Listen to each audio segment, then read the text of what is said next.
BNP যে ধরনের শোডাউনগুলো দিয়ে যাচ্ছে, ছবির মোহরা দিয়ে যাচ্ছে, আমরা খালেদা জিয়ার প্রতি শ্রদ্ধা রাখি, কিন্তু খালেদা জিয়া শুধু বিএনপির নয়, বাংলাদেশের সকল মানুষের। কিন্তু খালেদা জিয়াকে ব্যবহার করে কেউ যদি নির্বাচনী ফায়দা হাসিল করতে চায়, এটা বাংলাদেশে সঠিক না, এটা খালেদা জিয়ার প্রতি অসম্মান করা হয়। এবং জিয়াউর রহমান যে পথ দেখিয়েছেন সেই পথে আমাদের যাওয়া উচিত।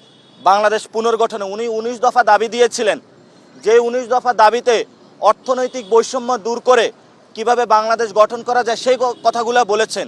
কিন্তু আমরা আজকে যেটা দেখছি, দুঃখজনকভাবে খালেদা জিয়াকে ব্যবহার করে নির্বাচনী ফায়দা নেওয়ার চেষ্টা চলছে। আমরা এটার তীব্র নিন্দা জানাই এবং প্রতিবাদ জানাই। বাংলাদেশ বিবেকবান যারা রয়েছে তাদের কাছে প্রশ্নগুলো আমরা রেখে যাচ্ছি। তারেক রহমান যখন আসলেন, আমাদের অতি উৎসাহী কিছু বাহিনীর সদস্যরা তাকে প্রটোকল দেওয়ার চেষ্টা করলেন। শুধু তাই নয়, তাদের অফিসে এনএসআইর প্রধান গিয়ে মিটিং করলেন।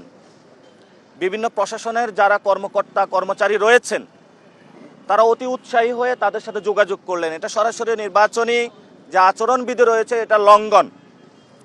এবং যে গণতন্ত্রকামী বাংলাদেশে মানুষ যুদ্ধ করেছিল, যে গণতন্ত্রের পক্ষে লড়াই করেছিল, সেই গণতন্ত্র থেকে একটি ফেসিজমের দিকে, একটি ফেসিস্ট কাঠামোর দিকে বাংলাদেশ চলমান হচ্ছে।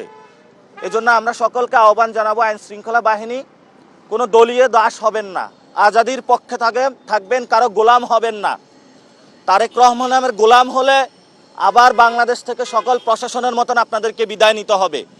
এজন্য আপনারা যদি গোলাম হতে হয় জনগণের গোলাম হবেন, তাহলে জীবনের মুক্তি খুঁজে পাবেন।